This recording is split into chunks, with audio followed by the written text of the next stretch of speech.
they're not shared. The reason we're recording them is because we may have kids and families who are unable to take the class today, but they want to cook tonight or they want to cook on the weekend. So all of these classes are going to be recorded and they're going to be put back into the hub. That hub is the place where you found this Zoom link. It's where you're finding the recipes and everything you need for classes. It's where you're going to find your bonus activity, which is your fun daily activity. And it's also where you guys are going to see the recipe link after class. So we're doing things a little differently. For those of you who have cooked with me before, I used to give you guys everything right ahead of time. I would give you the link, I would give you everything. But what we were finding is that people were coming to class and they had most of the recipe already finished. So my hope is that because we're in camp together, we're gonna get to do all of this together. So I have only given you guys what we need. You can see all the ingredients. We're gonna do it step by step together, but please know that at the end of camp, every day, I'm going to give you guys the replay link, that'll be in the hub, as well as the recipe link. That you can print and keep and maybe make a scrapbook and keep all the fun recipes that we are making. Can everyone give me a thumbs up if you can see that it's recording up in the corner? There should be a little record or a little, okay, wonderful. Can everyone please, this is gonna be loud, at the count of 3, I want everyone to turn their microphones on and we want to clap and cheer and yell and say thank you to all of our families and our parents for signing us up for camp. Ready? 1, 2, 3.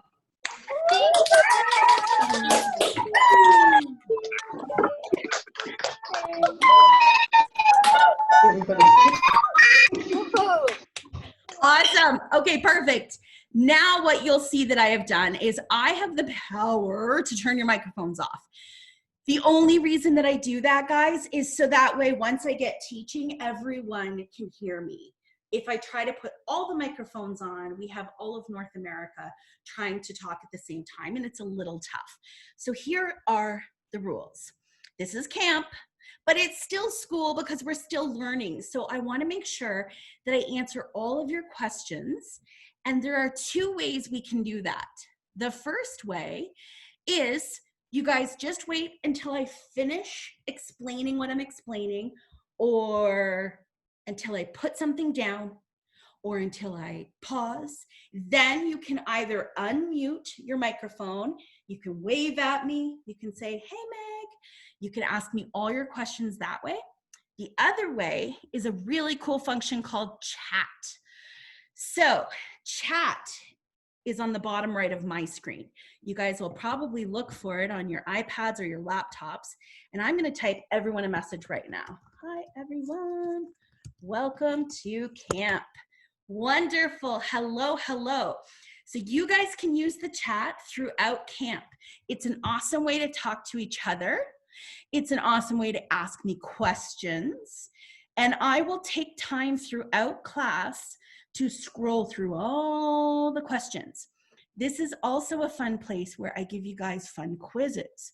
So if I say, how many varieties of potatoes do you think there are in the entire world? You guys could place your guesses in the chat. So the chat is a great spot for you to say hello to your friends, ask me questions, jump in when I give you guys quiz questions, all that fun stuff. But I want to make sure that you are absolutely still paying attention because we are in the kitchen and we mean business. So are you guys officially ready to start camp? Woo! Okay. So a couple of things that I want to go through. Today's class is going to be for sure between 75 and 90 minutes. That's an hour to an hour 15, hour and a half. They may not all be as long, but the first class is going to be a little longer because we want to make sure that everyone is clear and everyone understands how it's all going to work. So a couple of things that we're going to go through are intros. I want to look through my screen and say a hello to every single one of you. Here we go. I should take a giant breath. Hello, Charlie, Berkeley, Jackson, Liam and Ella, Sarah. Oh, that's the Hog sisters. Nathan, Allie, Chloe, Heston, Erica, Rhea, Hannah, Ariz, Molly, Bethany, Kate. Well, I know it's Zoe, but every time Zoe cooks, she changes her name to the recipe. So hello, honey barbecue foil pack dinner. Hello, Molly. And oh, I said Molly. Hi, Molly. Hi, Bethany. Hi, Kate. I have the Crutches. I have Ava, Trayton, Bree, Emma, Emmy, Avery, Sugar. Hi, Sugar. Charlotte, Ella, Ainsley, the amazing baker. Hello, Ainsley. We have Melanie Blaine, so that you may want to change your name. I think Mel might be your mom. We have Rihanna and Maddox, B3, Ava, Joyce's. Oh, hi. We have Emmett. Hi. We have Mina, Azalea, and Liam. Woo! That's a lot. Okay, so I'm going to turn your microphones off like we talked about. And I've done my introductions, and I want to mention as well, just a huge thank you, not only to you guys for signing up for camp and to your families, but we also want to say a huge thank you to all of our camp partners. So how many of you guys, well, this will be interesting. How many of you guys put your hands, no, jump up and down if you received your crepe maker yet. We've got some jumping. Okay, so how cool are these crepe makers? We want to say a huge thank you to Sultan. Sultan is sending everyone crepe makers. I don't want you to worry if you don't have yours yet, because the world is a little upside down. We are working with Canada Post to get those to you guys as quickly as possible. So if you don't have your crepe maker yet, don't worry.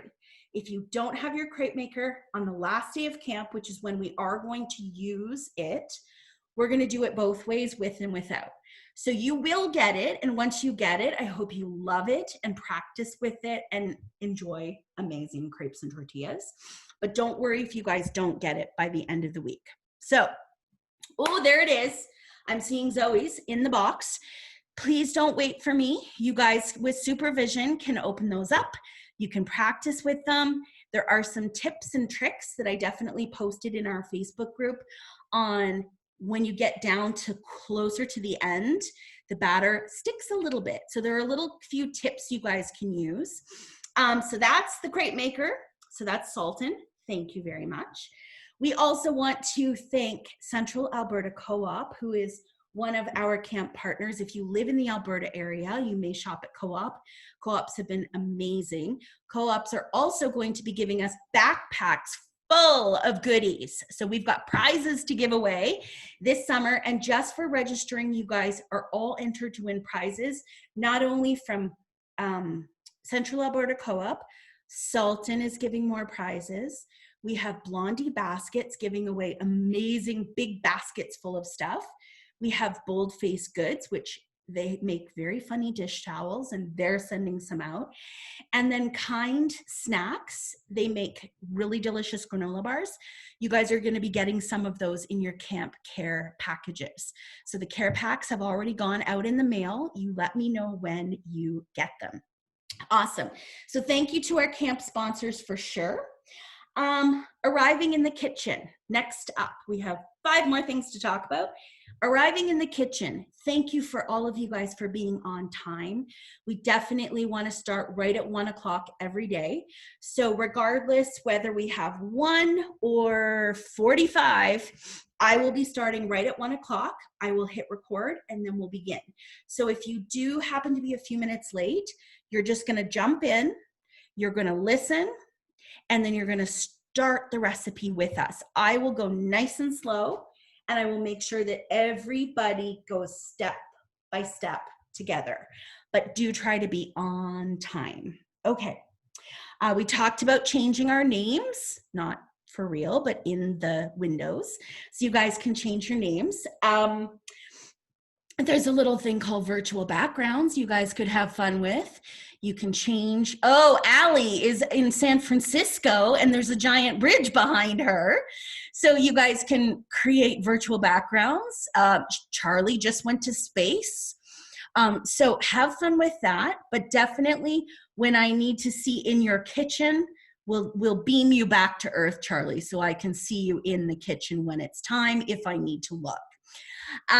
Okay, what else do I want to talk about? Your bonus activities.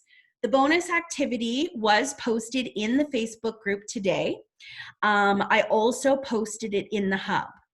Today's bonus activity is a scavenger hunt.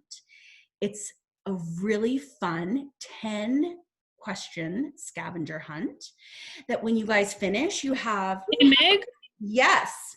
We're having scavenger hunt at our Dima's place. Awesome, awesome, awesome. Okay, so your scavenger hunt details are all posted.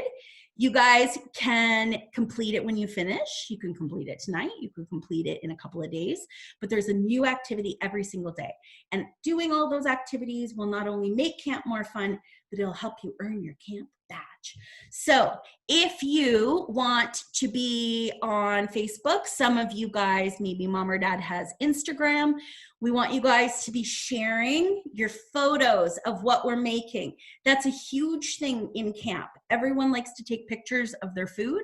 So I want to see your creations. So when you guys make an entire crepe meal or today's honey barbecue foil packed chicken dinner and it's time to eat that dinner, take a picture of it and tag me or send me your photos because I want to see just how awesome your food looks, which I'm sure it's great.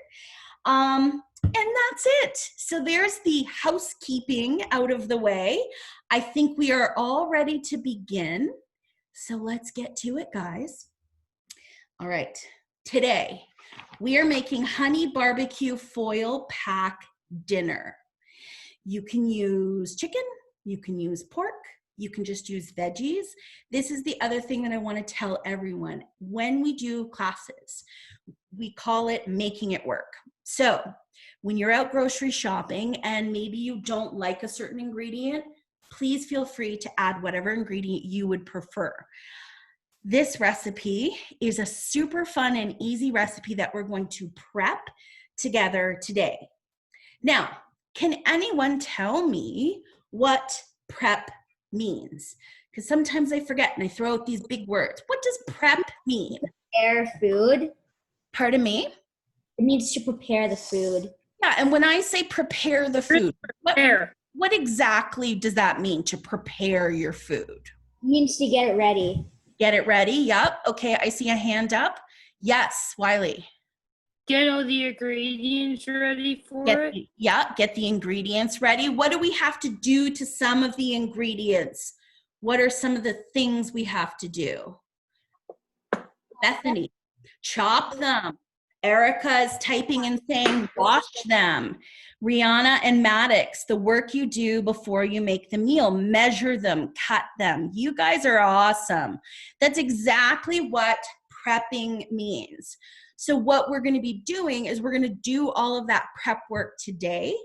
And so the only things that I've really told you as far as how much of would be like 1 pepper or 2 teaspoons of something. We're going to actually physically get it all ready together today. Okay, the other thing that we're going to talk about before we get going to the chopping and the measuring and everything else, we're going to talk about sanitizing. Blah, blah, blah. Why is it important? Here's a question for you all. Why do you guys think it's important that we have a sanitized workstation? It's a big one. So the food doesn't get all dirty. Right? So the food doesn't get dirty and so we don't get sick. Erica, yes. That is, oh my goodness. So we don't get sick from cross-contamination, Rihanna and Maddox, amazing. So there are no germs. Trayton, you got it. Bethany, for safety, you guys rock. Here is why this is so important. I'm going to turn my computer and I want to put this right down here so you can see my cutting board. Can everyone see my cutting board? So a cutting board is something that you all should be using instead of cutting right on a counter. What happens if you go throughout your day and maybe you have a dog, or maybe you've got babies in the house and you've got people coming in and out of the kitchen, doors being opened? It is just a fact of life that we can get germs and things on the counter. And what happens is sometimes bacteria can happen, and the bacteria is okay as long as we keep everything properly cleaned. But we always like to cut and prep things using a cutting board, because this cutting board then either goes into the dishwasher or we wash it with boiling hot water to kill any of the bacteria that would get potentially into our food. So if I were to pull something like this lime, I'm holding a lime. This comes from the grocery store, and this sits not in a package, but it actually just sits on the shelf, just like this. So if you imagine all the people that are walking in and out of the grocery store, and maybe Sarah picked this up and she thought, well, that's not the lime I want, and she puts it down. And somebody else comes by and they might pick this lime up and think, well, that's not the lime for me. But guess what? It was the lime for me. But how many hands have touched this lime? So what's happening with this is when you get things home, even if it has an outer skin that wouldn't be a rind or a skin that we would eat, if we take our knife and suddenly we cut the lime, what might happen if we haven't washed this lime? If anyone who touched it was sick or carrying any germs that can make you sick, you could get sick. Totally, Mina. So what happens is if I have my lime and this sharp edge of the knife goes to cut my lime, well, I'm pressing into that lime. I could be putting bacteria that's on the outside, pushing it into the lime. So it's really not a matter of being, prep takes forever. Prep is so tiring. We definitely always want to prep stuff so that we make sure that we are not cross-contaminating, or pathogens, which could be forming, don't get into our food. So Erica, yes, you cut the germs through the inside. When you cut through the peel, the germs will go through the lime. You guys are getting it. So here's a question. Should we be washing our fruits and vegetables with cold water? I definitely do. I don't go to, great question, Emmy. I don't go to great extremes. I don't wash my fruits and my vegetables like I'm washing my dishes. I don't necessarily use soap and cleaners and everything else, but I do give them a good rinse. I do give it a good rinse just to get stuff off. If it's something that really needs to be peeled, I would peel it first, then I would give it a rinse. So that's kind of how I work. But you guys will do what's comfy for you. But I think we all agree, the bottom line is we want to stay nice and safe. So we're going to talk about that throughout camp. And as you guys continue to cook with me in any cooking lessons, we always talk about sanitization. We always talk about cross-contamination and clean surfaces. And that also means you probably want a couple of cutting boards, because if we are cutting fruits and vegetables, you can use one cutting board. But if suddenly we have to chop up some chicken, we want to grab another cutting board. If you don't have two cutting boards, does anyone want to take a guess at how we solve the problem? Oh, Nathan's got lots of cutting boards. What if we only had, Jackson, I want you to answer it. You have your hand up. What if we only have one cutting board? What do we do? Either clean it off, like quickly clean it off really well. Yep. Or grab a couple pieces of paper towel and cut it on that. Okay, I like what you're saying, and I'm going to take it one step further. Those are awesome answers, bud. I have an order that I like to cut stuff in. So let's say I want to cut a lime, I want to cut a potato, and I want to cut a piece of chicken. What order do I cut those? What do you think? What do you think, Jackson? Two of them. Okay, I'm going to make it easier. I'm only going to give you 2 ingredients. What if I had to cut a potato? And what if I had to cut chicken? Which one would I cut first? Potato. Yes. You guys are awesome. You are right. You are going to cut your veggies first, and then you are going to cut the meat, because the potato isn't going to contaminate anything. We can go put the chicken right on top of that same cutting board. Make sure when you cut meat or proteins, you are cutting them last if you are only using one cutting board, and that's totally, totally fine. Now, I just want to mention to all of you guys, a couple of you have said to me that I'm a little bit glitchy, but is everyone able to see me okay? Awesome. Is everyone able to hear me okay? Perfect. Yes. Okay, perfect. So if you guys are finding that I get a little bit like a robot, chances are it could be on your end. So a couple of ways we fix that, and you may want to chat with mom or dad about this, your families about this, but I always keep a phone beside me, but I always make sure that I turn my Wi-Fi off on my phone, because when you have a device with Wi-Fi near another device with Wi-Fi, sometimes it can affect the signal a little bit. And the other thing that I do is if you're having trouble and suddenly you can't hear me or see me and things are looking a little bit weird on your end, you guys can always go down to where it says leave the meeting, and you literally hit disconnect, and it takes you out of class. That's okay. Just pretend you went to the bathroom. And then you reconnect again, and I will see your name pop right up, and I'll bring you right back into class. So sometimes the connections are a little weird. It's technology. We make it work. Okay, so we've talked about sanitization. We are now going to talk a little bit about knife skills, and then we're going to begin. And we had a question about what order we're making things today. Today we're actually making honey barbecue foil pack dinner, and then we're going to make strawberry limeade, which is so delicious. So we're going to do the first thing first, which is the honey barbecue foil pack dinner. But before we start chopping, we are going to talk about knives. I have a question for you all. Is this a toy or is this a tool? A tool. Tool. It's a tool. How many of you guys? Weapon. It's a weapon. It's a weapon. Ah.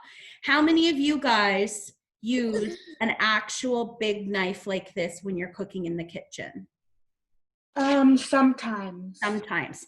I want you guys, this is so important. This is the most important thing I'm going to tell you all camp.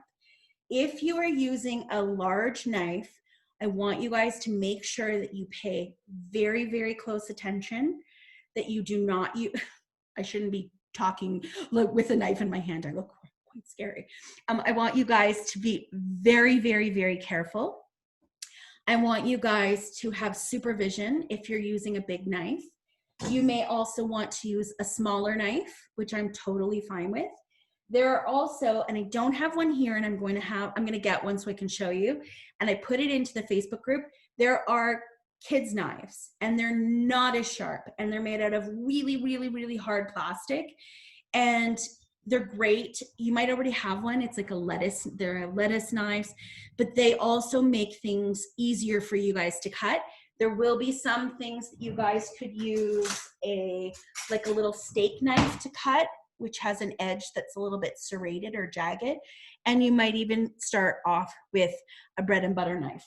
I don't want you guys to be scared of using a knife, but it's really important that we all do it carefully.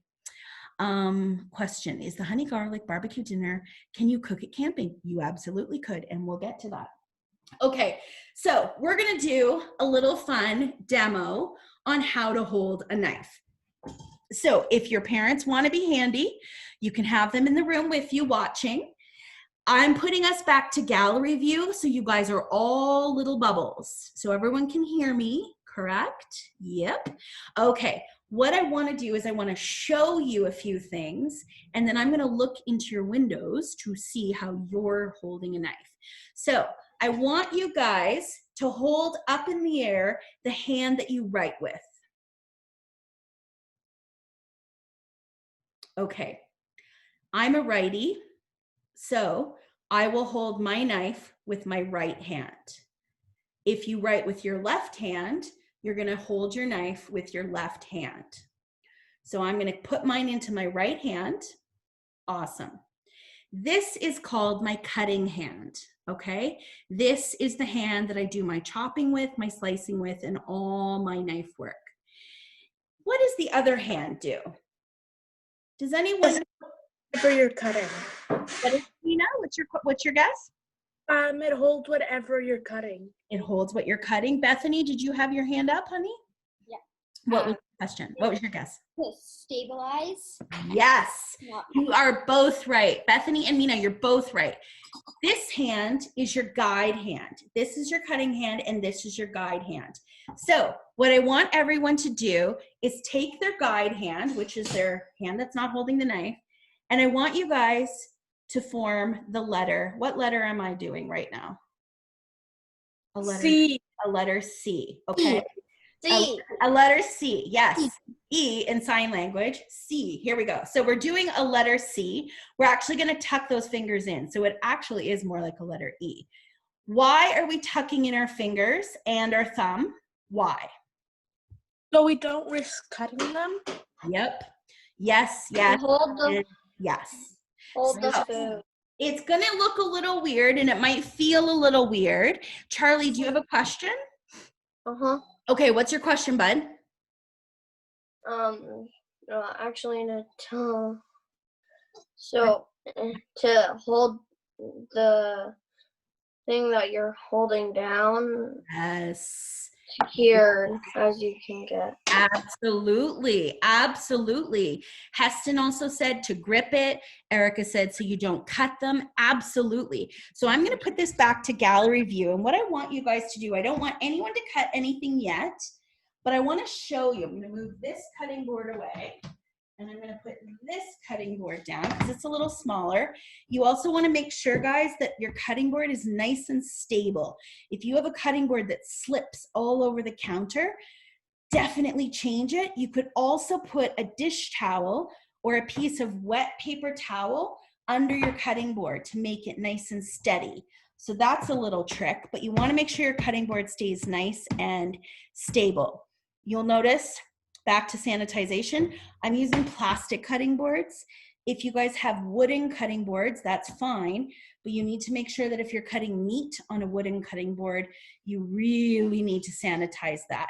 So chefs all over the world use typically a plastic board to cut the fruit and veg, or the meat rather, and they might use a wooden board to do more of the fruits and vegetables. So that's kind of fun. So back to the knife. This is how you hold a knife. You want to hold it, and the grip is like you're riding a bike. So you don't want to hold it like this, back too far, but you want to hold it just like a good grip. Again, I always say kind of make it look like you're riding a bike, and then that's the best way to hold it. You can also take your two fingers, these two, your thumb and your index finger, and you can also press them right here, right at the butt of the blade, but you'll notice that these fingers are wrapped around, so there's no chance, none, that I am going to cut this part of my hand because it's properly holding and gripping the knife. The other thing that I want you guys to do is I want you to pretend there's a little bit of glue on the edge, on the very tip of your knife, and I want you guys to keep that on the tip of the cutting board. So if I were cutting anything, I'm really just rocking my knife, right? So we're not doing this, We're not going up and down, not for the stuff that we have to cut. We are anchoring the tip of our knife and we're rocking and rolling and we're rocking and rolling. It's like you're on a boat and you're in the waves. So see what I'm doing? And I've got it right on my cutting board. I'm rocking, I'm rolling. I'm rocking, I'm rolling. At no point am I all over the board because that's sometimes when your knife could slip. So if I had something to cut, which we could start. Does everyone want to start? All right, let's get right into it, guys. We're going to start prepping our ingredients for these foil packs. So right now we need to cut some vegetables. We're going to make the marinade and do all of that in a second. But right now, I just want everyone to grab one of their vegetables. I'm using the zucchini. So if you guys have a zucchini, make sure it's washed. So rinse it under cold water.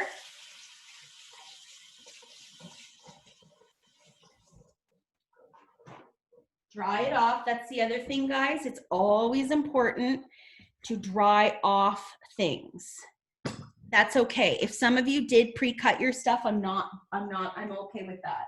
I'm going to show you today, but if you've already done it, that's okay. The reason, why do we dry off everything here? Who wants to guess? Why do we dry off our vegetables once we have? Yes. So they slip less and it doesn't water down our dish. You got it. You got it. Wet things attract germs, so the knife won't slip. All of those are the right answers, guys. So here's what we're gonna do. We're just doing this as a starter. I'm gonna put that zucchini on my cutting board. Can everyone see it's on my board? I've got my knife. We're gonna set a knife right off to the side. Not gonna worry about the knife right now. We're just talking about the zucchini on the cutting board. This zucchini is very rolly. That could potentially be a safety hazard. So what we're gonna do is we wanna make sure that we use our guide hand to brace it, but there's also a way that you guys could cut one little side of that zucchini off to make it a little more stable on the counter. So there are two ways you can do that. You can hold it by tucking your fingers in. Remember, you've got that C, and you can kind of just very carefully cut all the way down the zucchini. And the only reason I did that was I just cut off just that bottom part. So look what happens. It's not going anywhere. It's nice and stable. You guys don't have to do that, but if you're more comfortable or if you want some help, you can cut off that little bottom strip and then it'll stay on your counter better. If you don't want to, that's fine. So here's where we talked about gripping it like we're riding a bike.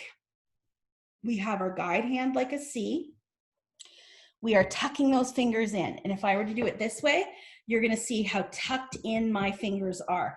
Look at this.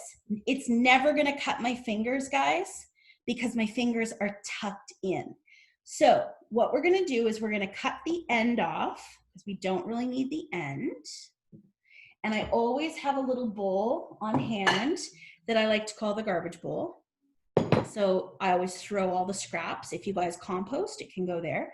Then I'm gonna turn it around and I'm gonna cut the other end off, okay? Because we don't need that end of the zucchini either. But now I have a dog Oliver. For those who've cooked with me, you know my dog Oliver. He is literally right beside me. I'll show him to you in a minute because he wants zucchini. So now we have the ends cut off the zucchini and it's nice and flat. We have our knife. We are holding it properly. We have our guide hand tucked in. And what you're gonna do is, again, we're putting that crazy glue right on the end. We are not moving it. We are just going to start to rock it and roll it and pull it back and cut. Our fingers are nowhere near it. You can do it a number of ways, guys. I'm gonna put these in a bowl and I'm gonna keep showing you. I'm doing chunks around coins like this. You guys can do chunks, you can do coins. It doesn't matter for this recipe. This recipe goes into little foil packs. So if you wanted to take your piece that's quite large you could also do this. You could cut it right down the middle. So now you have 2 pieces. And then you put them flat like that so they don't slip around. And then very carefully, you're gonna roll, rock, roll, roll, cut. I'm gonna do this one, and then I'm going to put us back into bubbles because I wanna look at you guys and your cutting. And I do not want anyone to rush, okay, guys?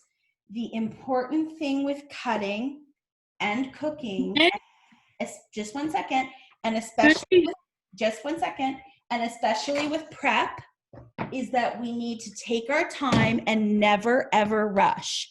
When we rush, we can have an accident. Okay, who had a question? Perfect. Great. Great job. Yep, that's perfect. You could even cut that in half again. So you can see you can do it 2 ways, guys. You can have discs. I'll make this. You can have discs or you can have half moons. Either way. Perfect. Mina, that's great. That's great. That's great. Oh, let me look at all your cooking and your good job, guys. Liam and Ella. Liam, tuck those fingers in. Good job. Good job. Good job. Okay, let me see everyone else. You guys are doing such a good job. Trayden, great job. Nathan, tuck those fingers right in. Yep. You want to be sure that the minute you go to slice, if that knife were to slip, it's not going to cut a finger. Berkeley, good job, girl. Tuck those fingers right in. And you can use your hand to kind of hold the item down. You can put a little pressure with your guide hand just to kind of keep it steady. That's great. Everyone's doing great. Hog Sisters, awesome. Zoe, great. Kate, that's a great job. Oh my gosh, you guys are doing so well, so well. Rihanna and Maddox, you feeling good? We're good. Nice work, Rihanna. I think it's Rihanna, not Maddox. I think I'm looking at Rihanna's hands. You are tucking your fingers in and under, and I appreciate that so, so much. Good job. Okay, so we're doing 1 zucchini, and basically, guys, this recipe is for 2, 3, or 4 people. So if you have more people in your family, we can make more packs. But basically what we're going to do is we're going to pretend we didn't cut these, even though they're cut. We're gonna set these aside for a minute, and we're gonna start at the top of the recipe. So I just wanted to give you a little skill lesson, and that first skill was how to hold a knife, and we needed something to practice with. So we're gonna take a quick pause from chopping, and we're just gonna go through the recipe so that everyone is clear on what we need to do. And then we're going to make our marinade, which is the sauce, and then we're gonna go back to chopping. So let me just run through what is needed in the recipe. I know you guys all have it. We need to have a marinade or a sauce, and that sauce is going to be yummy and sticky and delicious, and that's going to be in each of these foil packs. I want to tell you guys something. You guys can make these foil packets up now. Excuse me. It's 1:37 where I live in Alberta. You guys might be in Ontario where it's 3:37. You might be in the United States. You might be in Puerto Rico. You might be on the East Coast of Canada or the East Coast of the United States, all different time zones. So depending on when you want to cook this, we're going to make the packets up, and then you can either put them on the barbecue to cook or you can put them into the oven. So you're going to need a sheet pan. This pan is going to hold all of our packets, whether we just lay them on this and put them in the oven or we put them on this and take them out to the barbecue. You need a cookie sheet or a sheet pan. We also are going to need a bowl. This bowl is going to make our marinade, and the marinade would be the sauce. So this would be all of our yummy sticky sauce that gets added to each foil pack. You probably are going to want to have a spoon or a whisk. Whisks are a great tool for the kitchen, especially when we're making a dressing or a marinade, and that helps us to completely combine and break it all up and break it all down. So a whisk is a great tool for the kitchen. And we already talked about the knife, so you guys know that. And then when we make our drink, we need lime juice. So if you guys are using lime juice from a bottle, totally fine. You might also have to cut your limes and squeeze them. So you might have a contraption like this, and that works too. Okay, so now that we've gone through the recipe and the tools, who's ready to make the marinade for the foil packs? Are we good? Are we good? Awesome. Okay. Honey barbecue foil pack dinner, just wrote Meg. So what's your question? Do you have a question, honey? Where are you? Yes. Can you use lemons instead of limes? Yes, I am making strawberry limeade, but by all means, if you want to make strawberry lemonade, you definitely can as well. Not a problem. Okay, everyone, I need you to grab your bowls. Meg, Yes. is this a good spoon for stirring them? The marinade, that'll work. That will work. Yep, you bet. Is this a good bowl? That's a great bowl. That's a great bowl. As long as you've got a bowl to hold the ingredients and something to mix it in, you are good to go. All right, so my future chefs, we're gonna grab our bowls. We are going to add to our bowls ketchup. So can everyone please grab their ketchup? We need to have some measuring cups.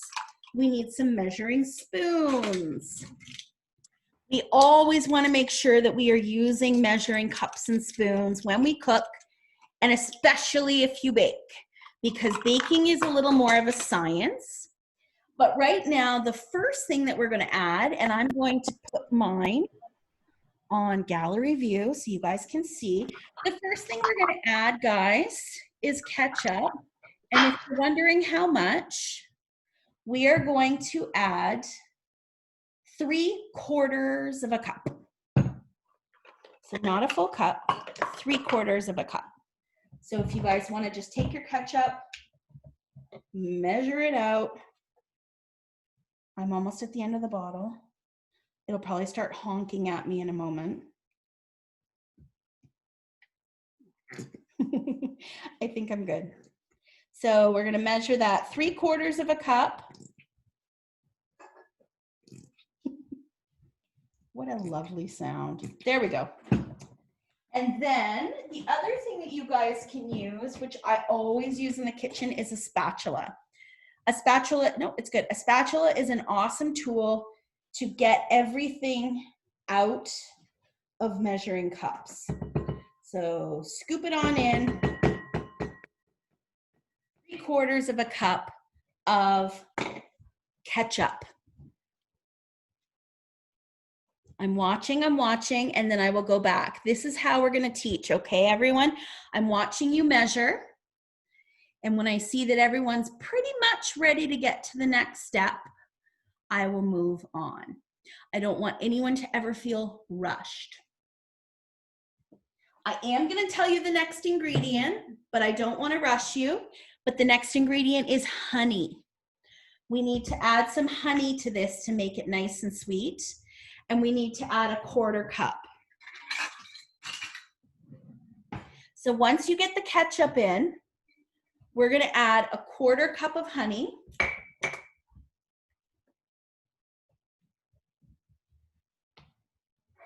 It can be preferably liquid honey, okay? I know sometimes you've got honey that's the thicker honey or the creamed honey. This one we want to use a liquid if it's possible, if you guys have, okay? Because the liquid is easier to stir. So again, 3/4 of a cup of ketchup, which you guys should have those measurements in front of you, 1/4 cup of honey. Honey takes a little bit of work to get out as well. So you really get in there if you've got a spatula or a spoon and get that sticky sweet honey into the ketchup. You know, something that's fun about this, guys, is that even though this is a recipe for one thing, you're actually learning ways to make sauces that if you love this sauce, you could use this sauce in another recipe. All right, so now in our bowls, we have two things. We have 3/4 of a cup of ketchup. Good work, Berkeley. And we have a 1/4 cup of honey. Erica, great job. Lots of good measuring happening here. Bethany, you're doing great. Molly, excellent job. Excellent tip. Loving it from Liam. If you've got solid honey, pop it into the microwave for 30 seconds. Thank you for the great tip. You know what, Liam? That is called making it work. We definitely are in this business where we make it work. And I want to tell you guys that if you're running out of ketchup, only use what you have. If you're running out of honey, just use what you have. If you literally don't have any honey, you could put brown sugar. You could put maple syrup or molasses maybe. So these are ways that you, as you begin to cook and you continue to learn and cook, you start to figure out, I need a vinegar. Guess what? I don't have white vinegar. Ooh, but I have apple cider vinegar. That would work. And it's all about experimenting and having fun. And I know you guys can do it. Okay, great job, great job, great job. Is everyone good here? We're good, we're good. Pickles and shampoo. I'm loving this name. Is that what I have to call you all camp week? Mina, great vinegar. Yes, yes, yes. Okay, so we're gonna move on because I definitely wanna make sure we get this recipe all completed. The next thing we need to add, guys, well, there are 3 things and they're all the same amount. So we need to add vinegar, soy sauce, and oil, and it's 2 teaspoons for each. So we're gonna go through it together. You're gonna find your teaspoon. And the first thing we're gonna add is vinegar, okay? Any kind of vinegar, guys. The only one, sometimes they say balsamic makes it a little different, but even balsamic would work. I'm using apple cider vinegar. Yours could be white vinegar. Maybe you guys are using rice wine vinegar. We want 2 teaspoons. 1, 2.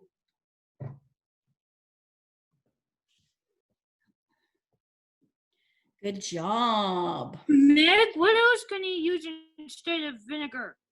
If you don't have vinegar, do you have soy sauce? Because soy sauce is the next ingredient. That's soy sauce. We have soy Okay, sauce. then you know what? Just skip the vinegar. Or if you have lime juice, because we're going to be using lime juice in the drink, you could squirt a little bit of lime in. Lime or even lemon would work. Basically, vinegar, guys, is an acid. And we want a little bit of acid to complement the sweet. So when you're making a dressing or a mixture or a marinade, you want a little bit of sweet, you want a little bit of salty, sometimes you want a little bit of heat. So right now what we're doing is we're kind of putting all those flavors together. So right now I have 3 things in the bowl and I'm about to add my 4th. I have 3/4 of a cup of ketchup, 1/4 cup of honey, 2 teaspoons of vinegar, and the next up is soy sauce. So I'm gonna just put this on full so you guys can see. This is just regular soy sauce. You guys can use low sodium soy sauce. If you are a gluten-free house, you could use tamari, which is a gluten-free, great alternative. I'm using just regular plain old soy sauce, but it's very, very, very salty, obviously. So you want to be really careful when you guys, Charlie, that's perfect. Soy sauce? Pardon me? How much soy sauce? 2 teaspoons. 2, 1, 2. 2 teaspoons of soy sauce. And the last thing we're going to add, guys, is 2 teaspoons of oil. So again, that is going to complete the sauce for now. All right, I'm going to grab my whisk. I'm going to make this full screen. So you guys can see, I'm gonna go through the ingredients as I whisk it together. Again, we have 3/4 of a cup of ketchup, 1/4 cup of honey, 2 teaspoons of vinegar, 2 teaspoons of soy sauce, 2 teaspoons of oil. And then the last thing I always add is a pinch of salt and a pinch of pepper. And if you're wondering what a pinch is, I literally just take the salt and pinch it between my 2 fingers and just put a pinch in. If you want the exact measurement, it might be, I don't know, 1/4 teaspoon, maybe 1/8 of a teaspoon, not a lot. We're gonna give these things a chance to hang out, and we'll probably add a little more salt and a little more pepper. Is vegetable oil good enough? Yes. So, great question on the oil. You guys can use canola oil, extra virgin olive oil, regular olive oil, avocado oil, peanut oil, any kind of oil. And once you guys get that mixed together, we're just gonna set that bowl aside. We are complete on that. Excellent work, everybody. All right, we're now gonna bring our cutting boards back because now we need to continue chopping our vegetables. So this recipe calls for some potatoes, some onion, a pepper, and a zucchini, okay? We already chopped our zucchini, so why don't we chop next a pepper? I'm gonna wash my pepper. If you guys haven't washed yours yet,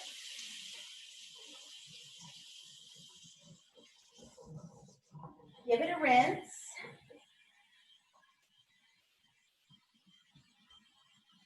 Give it a dry. Pepper, here we go. Now, peppers are an interesting little vegetable because they come with a stem. They're filled with seeds, and they are very, very different in shapes. So what I want you guys to do, this is how I cut it. You can cut yours any way you want. I want you to lay it down on your cutting board. We're going to add the garlic coming up in a little bit. Erica, you had a question for the garlic. We're gonna add that in a little tiny bit. Okay, so right now we're gonna take our pepper, we're gonna lay it sideways. And we're going to take our knives, we're gonna hold our knife properly like we're riding a bike. We're gonna tuck those fingers in. I'm gonna turn this way. And I want you guys to cut the end off your pepper so that it stands upright and it does not fly around. This is gonna keep it nice and steady, okay? Once it's steady, I hang on to the green. And what I do is I take my knife, I hold on to the stem, and I literally slice down the pepper so that one of the sides falls off.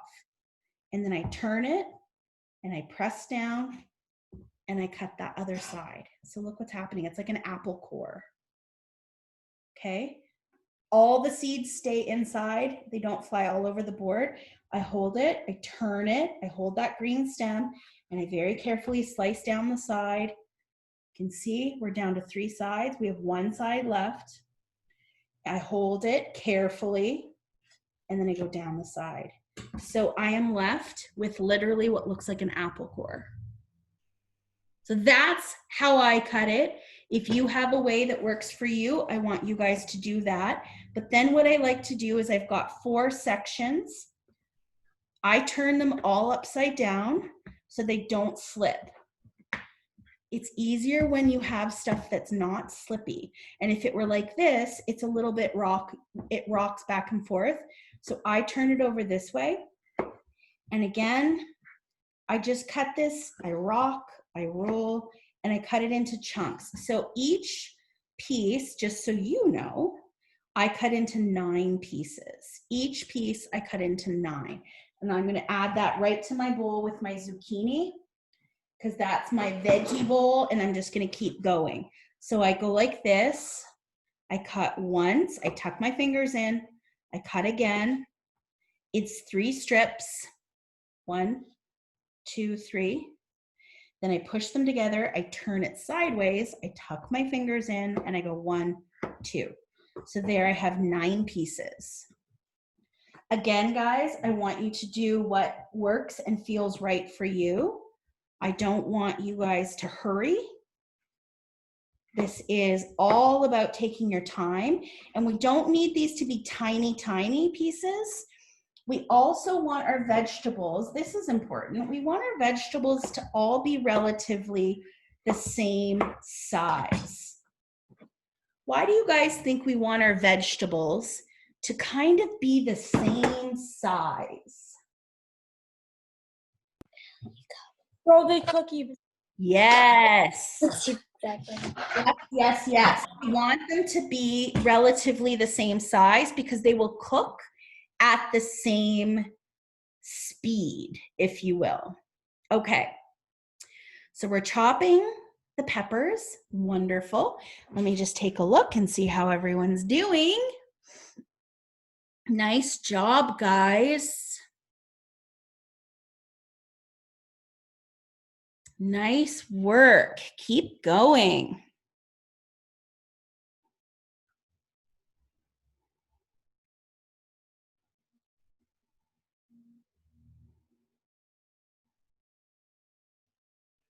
Awesome. So we're not rushing, we're just cutting our peppers. So now we'll have our zucchini cut, we'll have our peppers cut. Love it.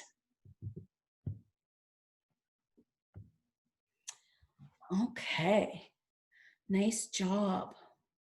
And I'm just adding it to my bowl. So now my bowl contains my zucchini and it contains my red pepper. I did a red pepper. We didn't talk about that. You can do red, orange, yellow, any color. Liam and Ella have a question. What's your question?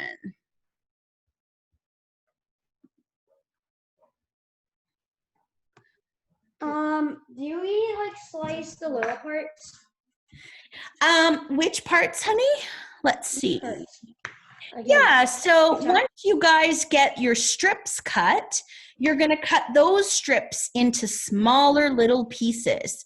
I So thought so. you betcha, bud. So you're going to see here that basically, I'm going to make my screen nice and big. I now have pieces of my pepper and pieces of my zucchini, and they're all kind of the same. We're going to call these chunks. We're not going to call these little tiny slices. They're actually like a medium-sized chunk. So dicing is definitely something that as you continue to cook, you will learn how to dice. And basically cooking and cutting is all different kinds of slicing. So technically we are slicing through the vegetables, and then the types of cuts.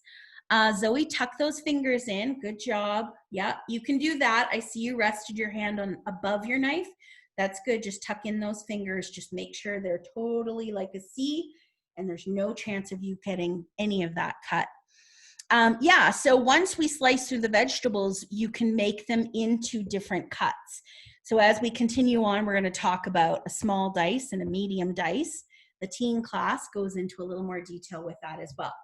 All right, so now we need to move on to the onion.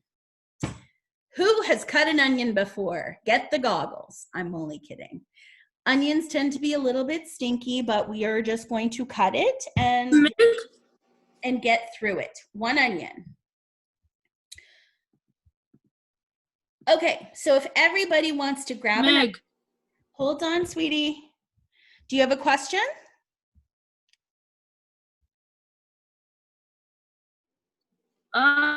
What if you don't have an onion? If you don't have an onion, you're going to leave it out. Not a big deal. Not a big deal at all. Can everyone hear me okay? I think I was glitchy, but I'm good. You can see me? We're good? Excuse me, Meg, I have a question. Yes, Mina, what's your question? What happens if your onion isn't peeled? I'm going to show you exactly how to do that right now. Okay, so if you're still cutting your peppers, you guys can continue. But if you want to take a look at my screen, I am moving ahead to the onion. And I'm going to show you guys exactly this one. Pretend, Mina, this has a peel. My peel is just a little bit lighter than yours. And we have two ends of an onion. So we've got the root here, which is the hard root. And then we've got this part that sometimes has a little bit of a like almost like a handle. So what I want you guys to do is I want you to take your knife. Again, we're holding it like we're riding a bike, nice and safe. You guys can take your onion. Again, be careful because this is rolly. I want you guys to kind of very carefully press down, and you can cut and slice through that end that has the little top. Please be careful when you are doing this part. Okay, so once you've got the end cut off, you can see we still have this guy. We have this guy. So we have a flat end and a rocky end. You can place the flat side down so it gives you nice stability. And then with your knife, again, really carefully, I want you to cut right through that onion. So you've got two halves. And Mina's question was, how do I peel it? Once you get them cut into halves, you literally just peel off that outer skin. Usually you have to take a couple layers off, but you guys, I want you to see that we're leaving this guy at the end. We're gonna leave that core. And if you turn it around, you can actually see that that core kind of holds the part of the onion together. So we're gonna leave that. Now I'm gonna peel the other side. If you don't want to use onion, guys, don't worry about it. This is just a good little watch. You can watch and learn. So you can see here, I have my onion cut in half. I still have the root intact, but I've got it broken down into two pieces because it's much easier when they're flat on my cutting board. Now, we're gonna leave that root the whole time, okay? All I'm gonna do, I wanna do this so you guys can see me, is we're gonna work one at a time. We're gonna keep the side with the root. We're gonna take our knife, we're gonna hold our hands, and we're gonna slice down, down, down. So what I've done is I've just put sections in the onion. Can you see that? Can you see those sections? But again, it's still held together by the root. So we're just doing that slice this way lengthwise, and then we're just gonna turn and we're gonna cut sideways, and then everything kind of breaks into pieces. And I only cut down as far as the root, and then I throw it out. So basically, guys, what this has done is it's kind of cut this into chunks, not huge chunks. Mina, tuck those fingers in on your guide hand, honey, so there's perfect. No chance of you cutting yourself. So onions are smelly. I'm not going to lie. I want you guys just to cut it and throw it into your veggie bowl. And then give your hands a wash. Don't touch your eyes. Just give it a quick cut. Nice big chunks into your bowl. We're not really worried if they're perfect. That's the other thing I want to tell you guys. Don't ever worry about things having to be perfect. We talk an awful lot about things being similar in size, but it never has to be perfect because that's impossible. We're cooking. Yes. How many bowls do we need? 2 or just 1? 1 second. Let me just finish, okay, Wiley, and then I'll help you guys in just a sec. I'm just gonna give my hands a rinse.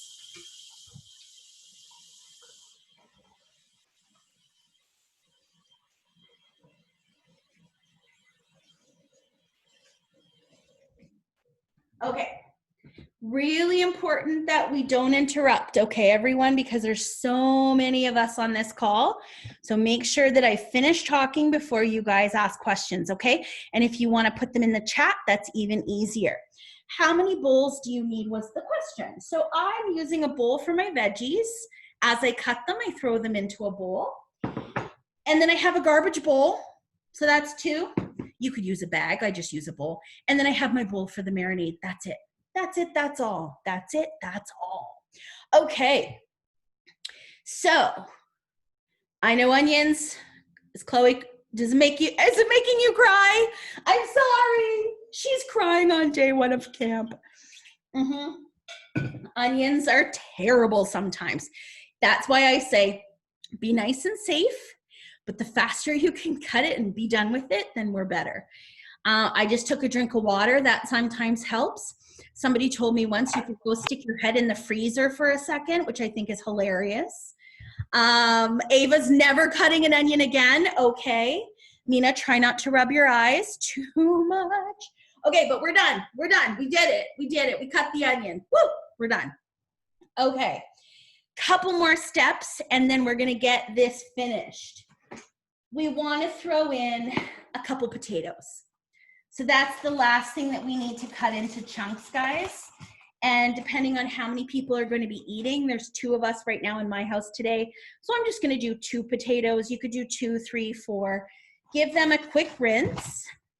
And then we're going to just give those a quick chop, okay? So wash those potatoes. I'm going to talk to you about peeling them, if you have to peel them. Okay, the potatoes that I'm using are just white potatoes, yellow potatoes, and they don't need to be peeled. You might have a potato that needs to be peeled. If you do, I would like you guys to all get out your potato peelers. Have you ever peeled a potato before? And you want to be really, really, really careful when you go to peel those potatoes. For me, these ones just need a scrub and then we're good. Molly would like to show me something quickly about potatoes. Molly, we would love for you to share. Where are you? There you are. Okay. When I was looking for my potatoes, I found this. Oh my gosh, it's a double. It looks like a heart. That's amazing. I feel like you need to take a picture of that and it's a good sign. It's like a good luck potato. Now, are you going to be savage and chop it in two and break the heart? No, I wouldn't either. I would keep it. That's awesome. Okay, so potatoes. I'm going to put on full view so that I can show you guys the size of the potato cut. Again, really careful. This is a wobbly item. We're holding our knife like we're riding a bike. We're tucking in our hand. This is our non-knife hand. This is called our guide hand. So we're tucking those fingers in. And all I want to do, just like this, is very carefully chop the potato in two. Okay? Once, you'll see a theme here with me, guys. We're just going to make it so that it's flat on the cutting board, then it's easier to cut. Do red potatoes need to be peeled? No, they don't. That's a great question. A red potato is a waxy potato, and the waxy potatoes are really good for this kind of thing because they hold up well on the barbecue or in the oven. You just need to give them a good wash, Azalea, and then you're gonna cut them just like this. So I've cut my potatoes into two pieces. Now I'm going to cut them into 4 pieces. So now we've got these 4 pieces, but that's still a little too big. So I'm going to cut them into 4. So each little piece is just a chunk. So again, tucking in that hand, slicing it into 4. I'm always tucking in my fingers. Okay. And again, just into chunks. So I'm going to show you, if you go back and you see one chunk looks really, really big, you guys can always just take a knife and make it a little smaller. But this is what the chunks look like. So again, they're all pretty much the same size as my pepper. Potatoes are quite hard, okay? They're a root vegetable, so they're harder. They're going to take a little longer to cook.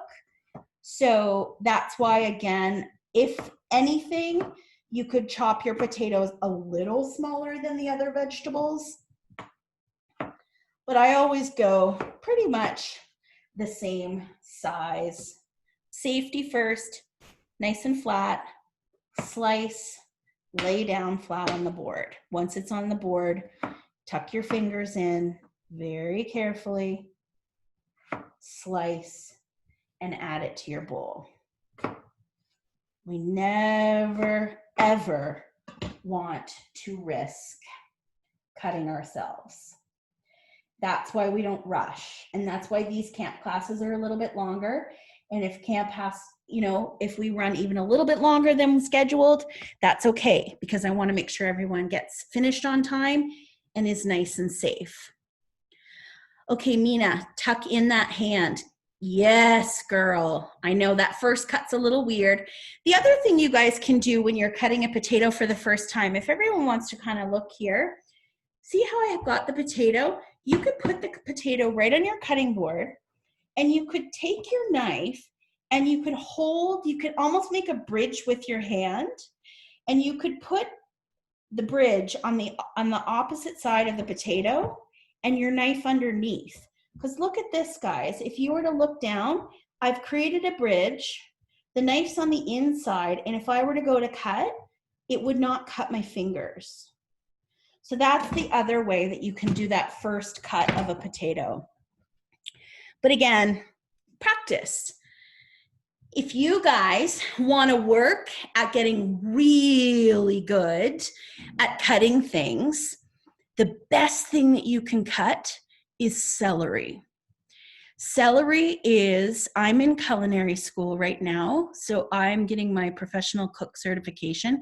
So I have to do, guess what I had to do for my homework recently? I had to cut 10 feet of celery. 10 feet of celery. That's a lot of celery. And when you practice with celery, it lays nice and flat on the cutting board, and you just chop and chop and chop. Rhubarb is another thing. Rhubarb, anything that's like a long flat stick, that's a great thing to practice chopping on. Celery, rhubarb, carrots are very rolly, so you need to make sure that you level them out and make them nice and flat, and that's good for chopping too. Ava, you learned to cut potatoes when you were 7. Fantastic. Do we have to peel our potatoes? Okay, Emmy, if you're just with us now here on that girl, yes, if they need to be. I'm using white potatoes, so mine are like new potatoes and they don't need to be peeled. Question? Yes, Wiley. Emmett, Wiley, go. Me, Wiley. I know. Would the bok choy and lettuce work? Like when it's leafy? When it's, for cutting practice? That's a good one. I think that's a great one, especially bok choy, because bok choy, that's a delicious vegetable. That would be nice and long and flat and easy to slice through. Apples are another one that's a great one to practice with. Berkeley, tuck those little fingers in on your other hand. Yes, just make that little C. You're doing great. Perfect. So if your knife slipped, Berkeley, nothing would touch those fingers as long as they're curled underneath. Erica, good job. Good job, everybody. Okay. If you are still chopping your potatoes, I like how you did that, Zoe. That was really cool. Good chopping. Everyone's doing such a good job. I don't want you guys to rush. I'm going to move on to my chicken because I still just need to be cutting chicken just like I'm cutting potatoes. So that's what I'm going to tell you guys now.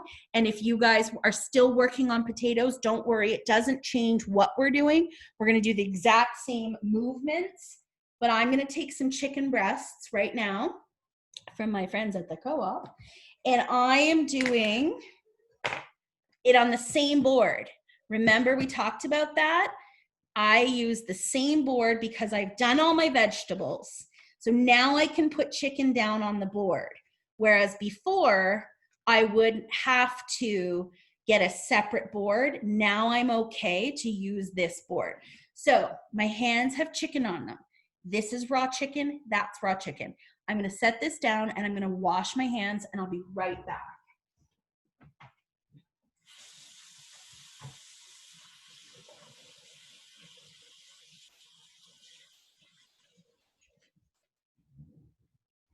Okay.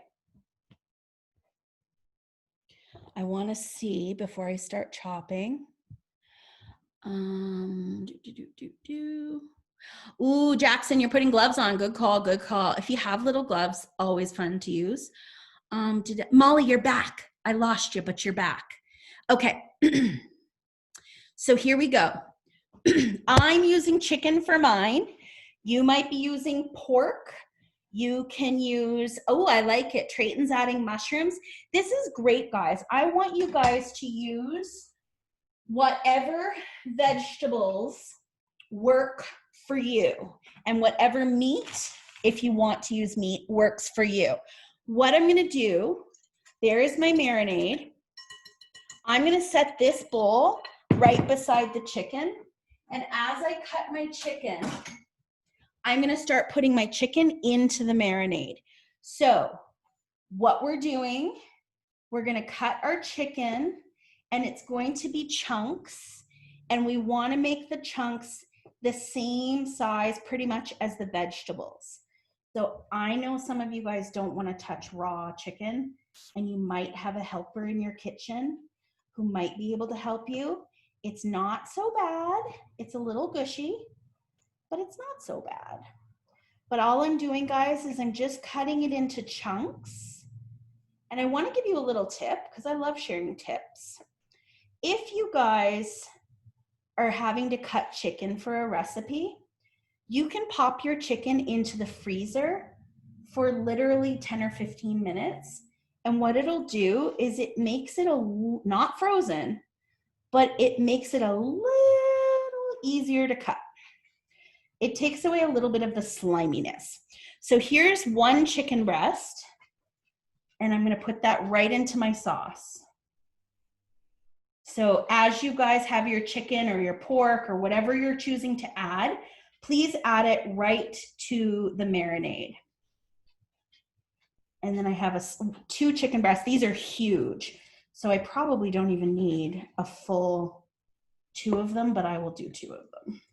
So I'm just cutting it up. I'm tucking my fingers in, just like cutting potatoes. I'm rocking my knife like I'm on a wave. I have to slice through it, but I'm being nice and gentle. I've got my fingers tucked in at all times, and I'm just making these into, excuse me, bite-sized, sneezy. I'm just making it into little bite-sized chunks because again, this is all going to go into those foil packs. And you probably aren't asking me a lot of questions because we all have our hands right now in chicken or meat. So I'm gonna wash my hands again. I wanna join you all. I don't want anyone to rush, but it's very important that I have a lot of chicken on my board and I have a knife that has chicken. So very carefully, please be careful. Take these to your sink. You're gonna run really hot water, and if you can put your board in the dishwasher, you will if you have one. Your knives usually don't go in the dishwasher, but you're gonna wanna be really careful when you wash this. Don't ever leave a knife in the sink, okay guys? Because someone could put their hands in and cut themselves. So just give me 1 minute.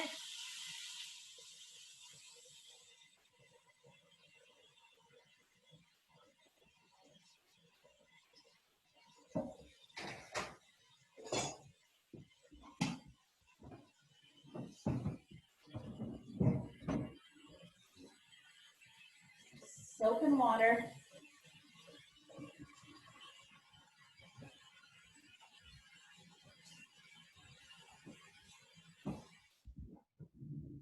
I will properly sterilize that board, properly sterilize the counter. Whenever I kind of finish with chicken, I definitely give everything a wipe down. Really important. Let me come back to you all. I want to look in your windows and see what's going on.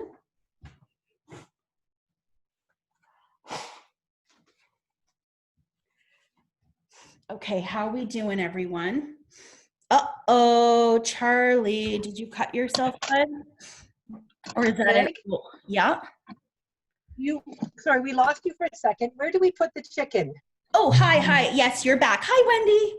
Hi. As I cut my chicken, I literally just put it into the bowl with the marinade. Awesome. Thank you. Awesome. You are welcome. Excuse me, Meg. Yes, question. Is it okay that I mixed up chicken in the marinade? You betcha. You betcha. We're going to be adding everything to the marinade. When you're ready, we're going to add the chicken. We're going to tumble in all those vegetables.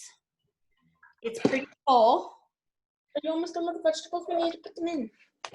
If you have too many vegetables, you can either add it in pieces or you could get a bigger bowl. I might even do that so you guys can see. You're going to get your spatula, pour it all into the bigger bowl. Because basically, this is like, it's not too far off from what we're making tomorrow when we make our kebabs, but instead of putting them in foil packs, we're going to be putting things on skewers.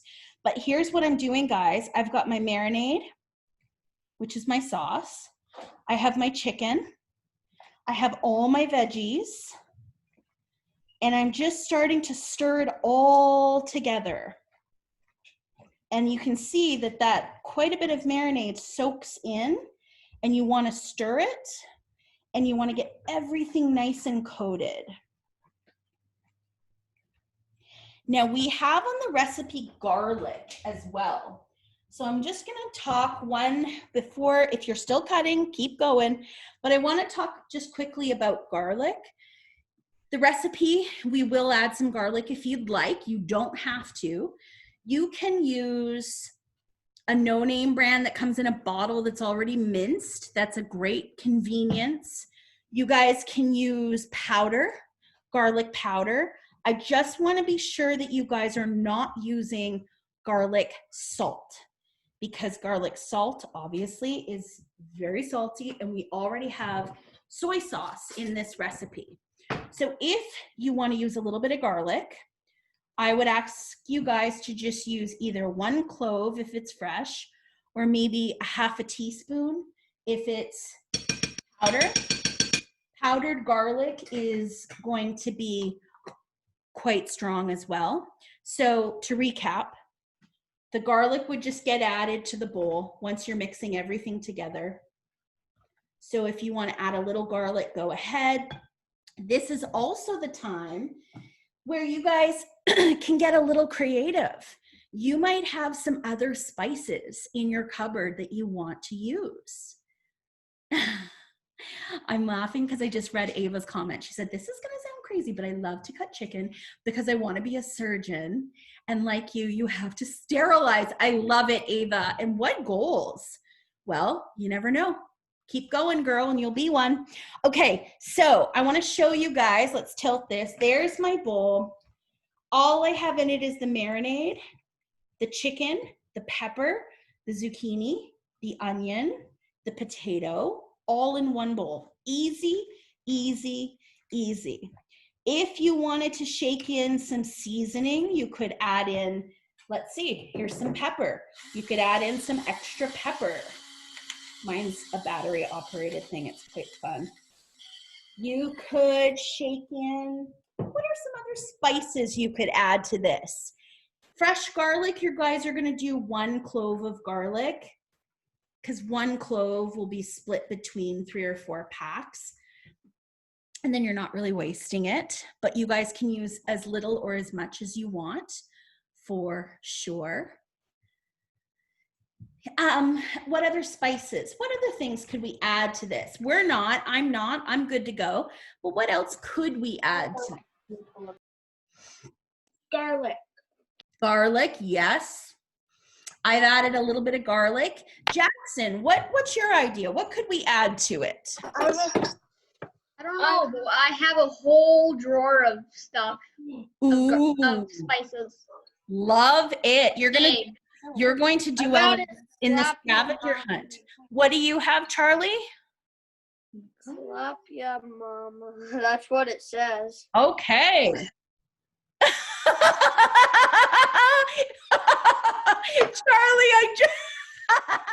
I just read it. Does it say slap your mama? So yes, ma'am. Yes, ma'am. Well, I'm guessing it's spicy. Oh, that's so funny. That made my day. Okay, so yeah, paprika, that's a good one. You could put in a little basil. You could do a little Italian seasoning. Yes. Wiley. Do we add everything now? Yep, it's all in the bowl. So if you want to take a look, Zoe, 2 seconds. Here's my bowl. There it is. It's all in there. The chicken, the marinade, the veggies, all in the bowl. And all we have to do is get our foil packs made, which we're going to do right away. But Zoe, you had a question. What I was gonna say is we got this spice that I put it on steak. Ooh, It's a steak that's a spice. good one. That's the keg steak spice. Yeah. Yes. It's You so could good. shake a little in for sure. Now we had a question in the beginning about would this be something you could cook camping? And we're going to move on. We're going to talk a little bit about how to put these into foil packs. So this is camp. We're going to use some foil. Berkeley, great job cleaning up. I can see you wiping your counter down, which is great. But I want to give you guys some options.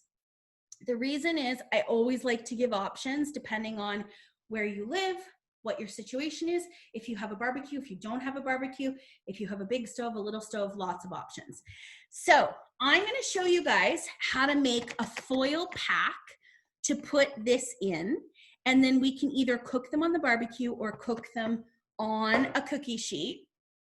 Your other option, you could tumble all of this into a big casserole dish, and you could bake it in the oven as well. So there are ways to cook it, but since it's camp, we're gonna do foil packs. So if everybody can get some tin foil, we're gonna have some fun. We're gonna build these packs and then make a drink before we go. So what we're gonna do is we're gonna pull out a rectangle piece of foil, and I want that piece to basically be the same size as your sheet pan. Okay? So depending on the size of your pan, that's how big we want your foil to be. But we want a few of these. This is the bottom. We need one for the top. Meg, Yep. what's the butter for? I'll tell you in a minute. We're not there yet. Okay.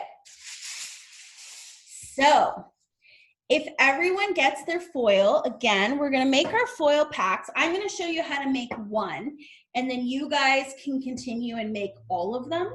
But we're going to do one together because then you can take your time and make them perfect. But everyone gets a piece of tin foil.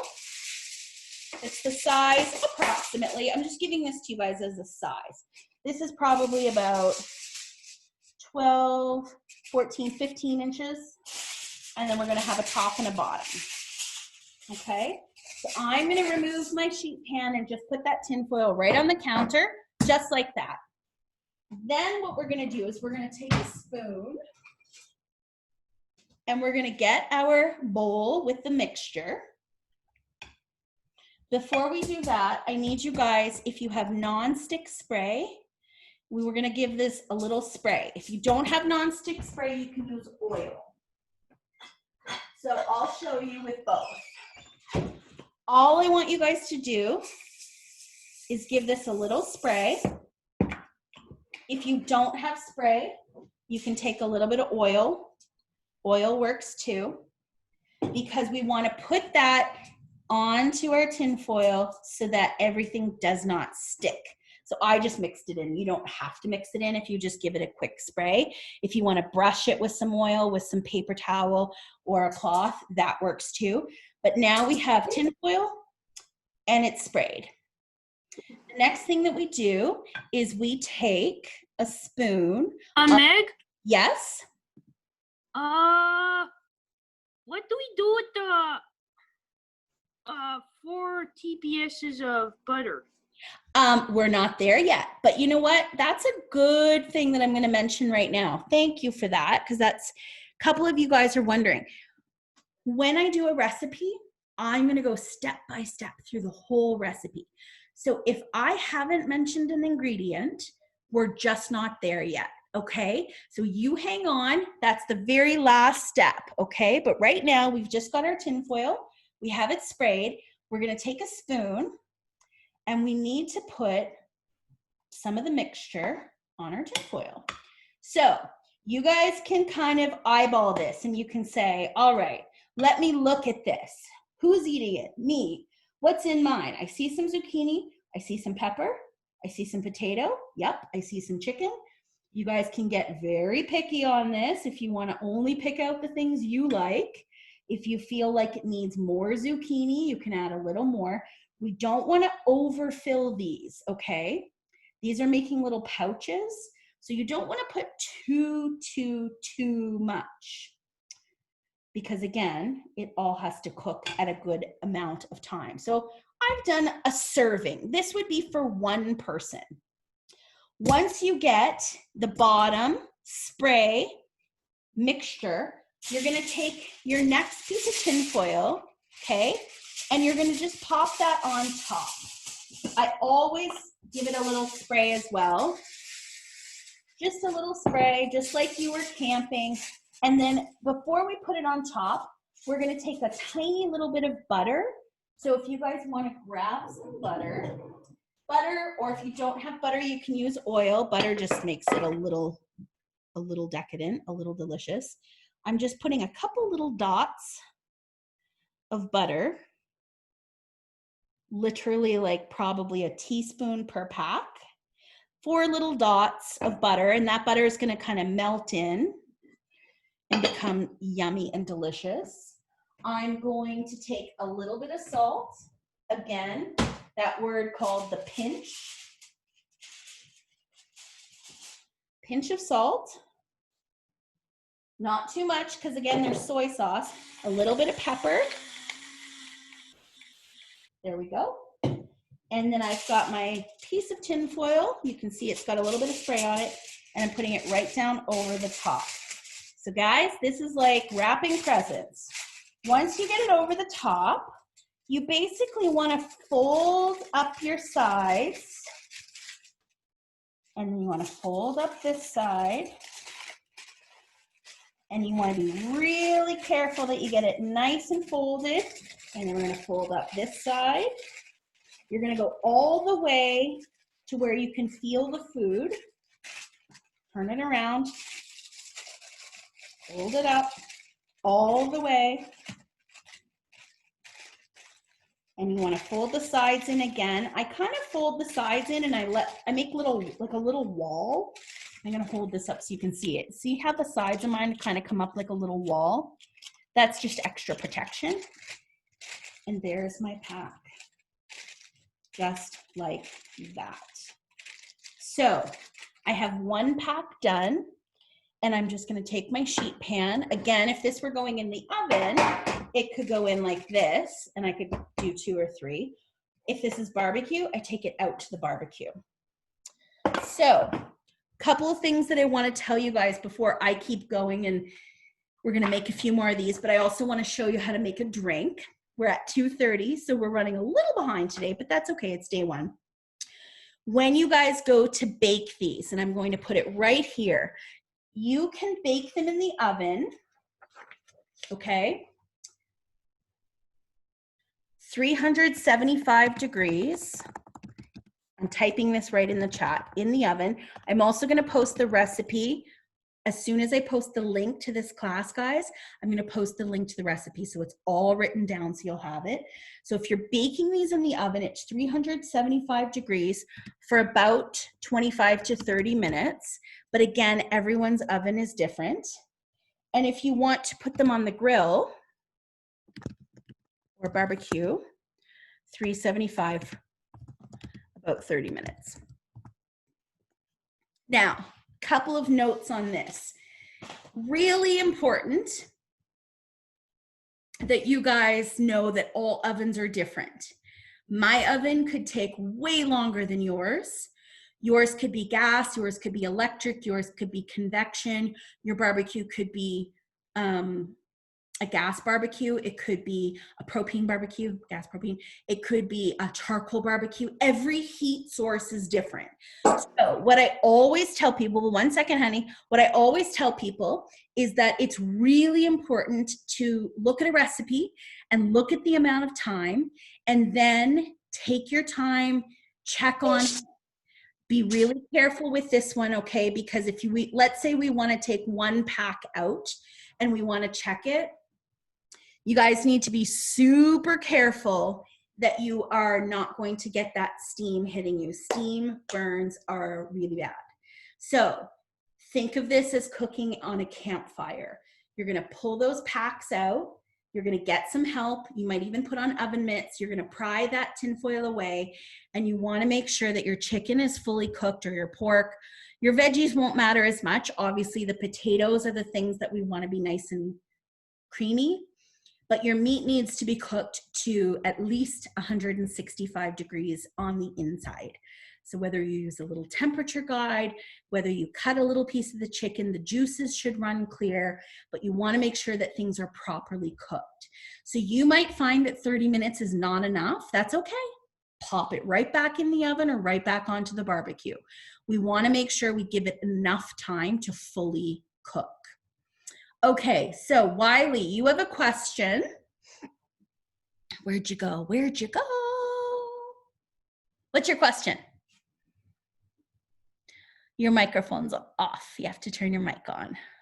Okay, you think about your question and then you let me know. So guys, I have done 1 pack. We definitely still have some more packs to do. Wiley, did you remember your question? I did, but it was muted somehow. Darn it. I can't So, unmute you. What's your question? For the oven, what type of temperature does it have to be? Yeah. 375? 375. What do we do with the butter? The butter, were you not paying attention? The butter you put right on the top of the pile. So if you've got your tin foil that you spray, you put a little pile of the chicken and the veg. You put a couple little dots of butter, maybe 1 teaspoon broken up into a few little dots. You put the tin foil on top, and then you roll it all up into packs. That's where your butter is. Good job, guys. I see these packs coming together. So I know that you guys probably have a few more packs to do, and I have a question for you. This is where parents need to weigh in. Do you guys want to keep going until we get all of the packs made, and then we'll make our strawberry drink together? Or would you like me to stop now, make the drink, and then you guys can finish making your packs? What does everyone think here? Make the drink? Drink. Drink. Yeah, make the Drink. drink. Make Okay. the drink. Make the drink. Okay, so guys, we're going to take our bowls. We're gonna set them aside, because let's make that drink together, and then you guys can finish making your packs. This is something that may happen sometimes in class, where I say, we're gonna get you guys all the way from start to finish, or all the way from start to the oven. So there might be, especially with this, if you're making more than 1 item, we'll get you almost there. So let's make that drink. I think we could all use it because it's beautiful. It's sunny where I am today in Alberta. And something that I wanted to tell you guys, I don't know if you guys know, but I was on a TV show called MasterChef Canada. I was on MasterChef in season 2, and we had to cook and cook and cook and hopefully earn that white apron, which I got my white apron, and I was in the top 25, and I made really fun food. But I will say to you that when you make a TV show, there are so many cameras pointing at you and so many lights, and you're in such a hurry and such a rush, you get very tired and you get very thirsty. So if everybody has their drink, I have water right now. I need a sip of water before we pull together this beautiful, delicious strawberry limeade. And you guys also might be making, because I know some of you said that you were also going to make a strawberry lemonade. So we're going to need something to put our drinks in. I'm going to use a cutting board for my strawberries. If you guys want to use a pitcher, you can grab a drink pitcher. Can I grab some ice? You can use a pitcher like this. I'm going to make my screen nice and big here. I'm going to need a pitcher. Perfect, perfect, perfect. This is great for summer. Strawberries. You're going to need some strawberries. I have a whole bunch here. We're also going to need some limes because I'm doing a limeade. You guys might be doing a lemonade. And we're going to need some sugar. And then I think I also might have put on the recipe some mint. So if you guys want to add some mint, that's delicious too. Okay. We're going to keep this going and we're going to make it nice and fun and interactive. So who has their lists in front of them right now? Who wants to tell me how many strawberries go into this drink?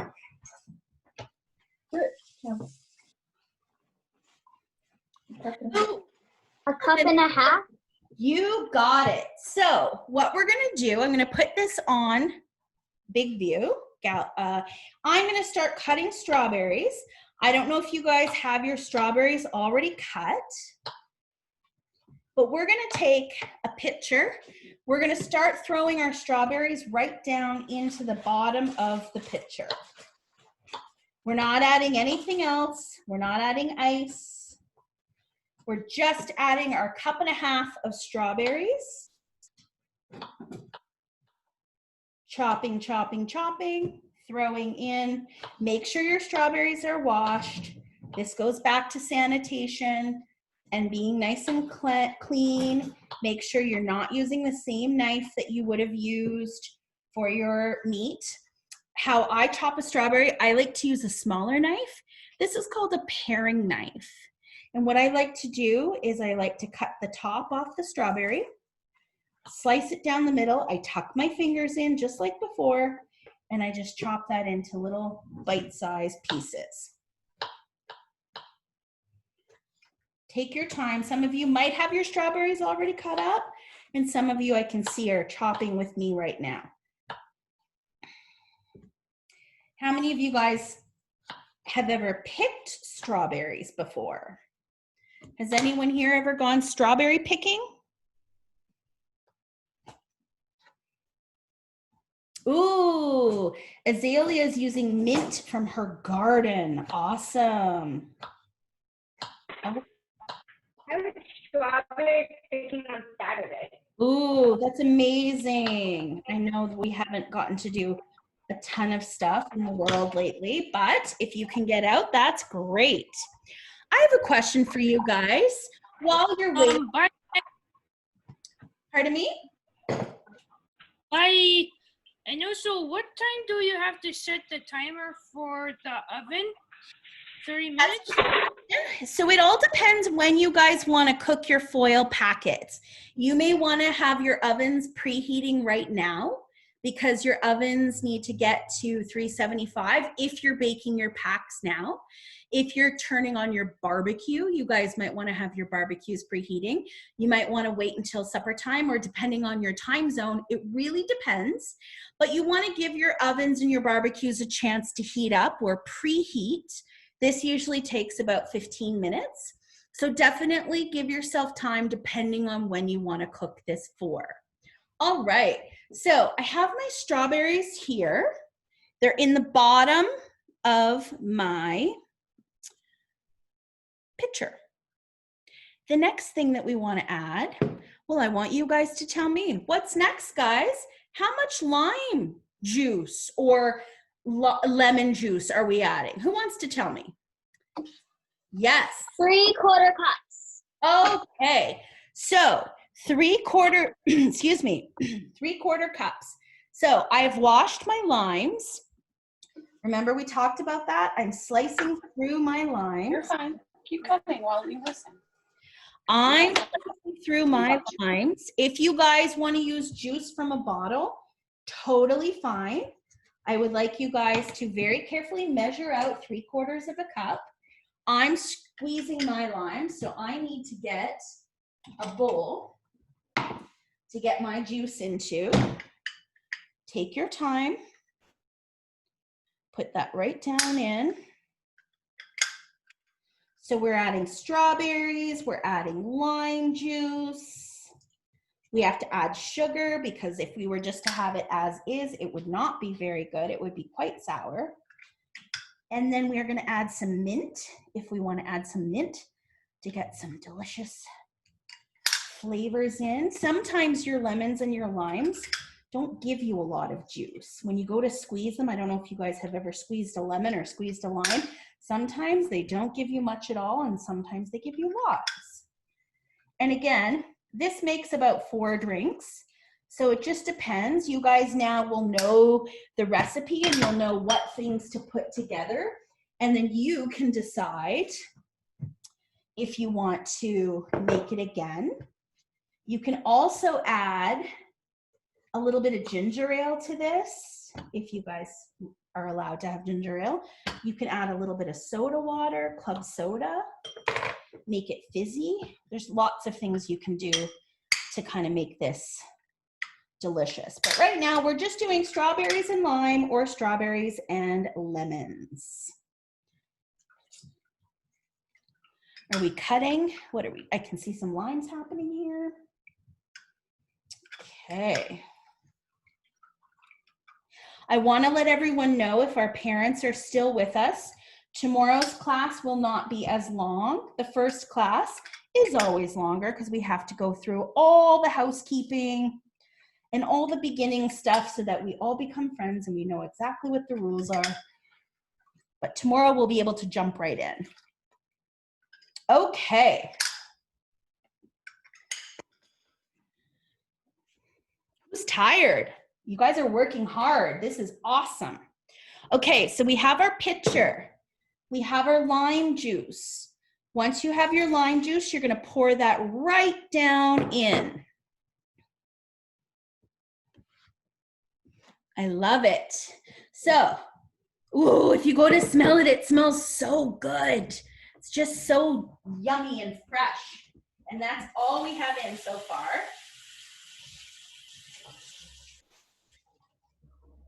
Now, there's one thing that we're not doing today, but I want to tell you guys about it. And if you're interested, it's a really fun project you guys could do on your own.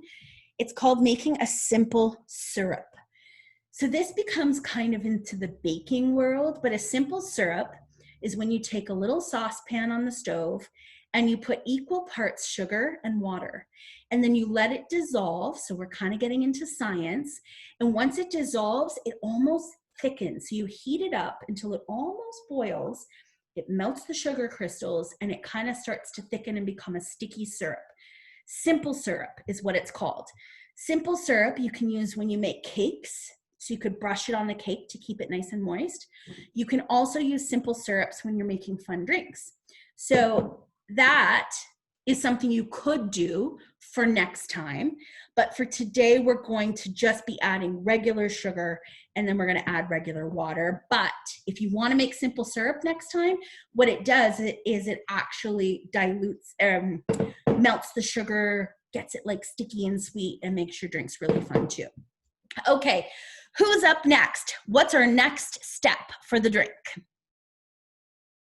Berkeley. Water. What does it tell us? Do you have Sugar. Oh, yes, yes, yes. We need to make it sweet. Who wants to tell me how much sugar this needs? Cup. 1 cup. Woo! 1 cup. All right, let's do it. Let's grab a cup of sugar. I know it seems like a lot, but this is making 4 drinks, and it's a treat. And 1 cup of sugar right into the pitcher. Woo! Get your spoon. My apologies, parents. Okay, we need a big wooden Hold on. This spoon. We need a spoon to mix Now it. just mash the strawberries. You Just listen. betcha. Someone just said, do we mash the strawberries? You are right. So I want you guys to grab a spoon, or if you have one of these guys that's like a mashing tool, you could use a potato masher. You really just want to get in there and kind of start to chop up, not puree. We're not putting this through a blender because we still want little chunks, but we just want to get some of that strawberry goodness mixed into the lime. Now, if you love, love, love mint, you could put mint into it right now too. If you only sort of like mint, you could tear a few little pieces and put it in, or you could wait until the very end and just put your mint as a little garnish. I like mint, so I'm just gonna throw a couple little leaves in. So when you are chopping this, it's feeling gritty. It is going to feel gritty, guys, because of the sugar. Again, we didn't make a simple syrup, so we're gonna leave this and give it a chance to kind of hang out and for that to dissolve. But I think we have a couple more ingredients. So who wants to take a turn? And who wants to tell me what we need to add next? Water. You betcha. What amount of water is it telling you? 1 cup. How much? 1 cup. Okay, so what we're gonna do is we're going to add 2 cups. Can everyone do that? Let's add 2 cups of water. 1 cup is not enough. We're gonna add 2 cups of water.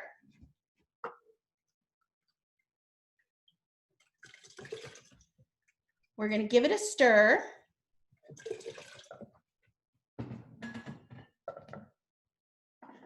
You guys, I'm gonna show you my dog in a second. It's hilarious. He is hoping so desperately that I will give him some of this.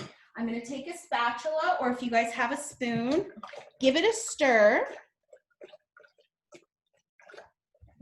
So now it is like strawberry pulp. Oh, this is gonna be yummy. This is homemade. We're making homemade strawberry limeade. So we still have to add ice. We may have to add more water. We definitely want to put it in the fridge and let it hang out. It's not quite ready to go, but I want everyone to take a spoon.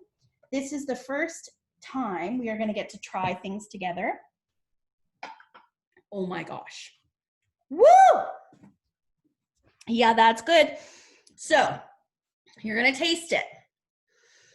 We now need to see what it needs, because we're gonna add a little more water, we're gonna add a little more ice, we're gonna put it in the fridge, we're gonna let everything hang out. But I want you guys to give me a sense of what you think it tastes like. Again, that sugar is gonna dissolve. Some of you may have made this before if you've had homemade lemonade stands. I don't know if you've done strawberry. The process of breaking up strawberries, by the way, is called muddling. So we've muddled the strawberries. So you don't want to always put the same spoon back in if you're tasting, because you have to remember that other people are tasting it too. But I want you guys to decide what it might need. Does it need more sugar? Does it need more water? Does it need lots of ice, which it will need ice? I'm gonna add ice right to my pitcher. I'm gonna give it a stir. I'm gonna let it hang out. I'm gonna let it get all happy with all the good stuff. What do we think? Excuse me. Yes. How much water do you put? So I put 2 cups, and then I gave it a stir and I gave it a sample, and I felt like I might want a little bit more. We kind of got behind there, Bella. We got behind by accident because, yeah. Okay, so let's see. All right, here is mine. I'll put you guys on large view here, speaker view. Here's my strawberry limeade.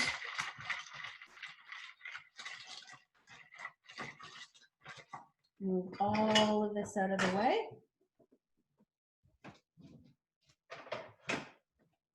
Move this away. Okay. It's so pretty. Mine is quite pink. I put quite a bit of ice in. Chloe's tasting hers. What are we thinking? What are we thinking? Each time you taste it, I know you need to wash your spoon or get a new spoon. It's just the cook's rule. All right, let me taste mine again. You guys, that is so yummy. I want you to tell, oh my gosh, Nathan, there's a tiny baby in the picture. This is the cutest baby. Okay, what are we feeling? How are we feeling about this? Trayton, that looks so good. Have you sampled it? Is it yummy? Delicious. Let's see. Are we getting some thumbs up? Oh, Allie, that looks so good. Jackson, is it yummy? So good. The really fun thing about making homemade, it's amazing. The fun thing about making homemade summer drinks is that you really can use any kind of fruit. So you guys could do this with strawberries. You could do it with blueberries, raspberries. Allie, that looks so good. When you mush them or muddle them, it's so fun because you still get big chunks and pieces of berry. But what's yummy is that the lime and the strawberry and the sugar and the water and the ice, Ava said it's so good. Yours is different than other drinks. Where is Bethany? Look at that. That looks so good. Is it delicious? Have you tried it? Awesome, awesome, awesome. And what I like to do, and I don't know if you guys have ever had club soda or 7-Up or ginger ale or Sprite, but you could add a little bit of bubbly, and some of you might have one of those soda streams. You can add a little bit of bubbly to it so it becomes super delish. Brianna and Wendy, did you guys make yours yet? Is it yummy? So good. Ella and Owen, are you trying it? Is it delicious? Nice. Let's see. Okay, I'm going to go to the next page here before we sign How up. much water is supposed to be in it? Strawberries, you're going to be putting about 1.5 cups. How much? No water. Oh, I used 2 cups, and then I might have even added another cup. So I might have done between 2 and 3 cups of water. I just find that I like to kind of put the water in, give it a little sample, and then you'll know if yours is a little too sweet or a little too sour.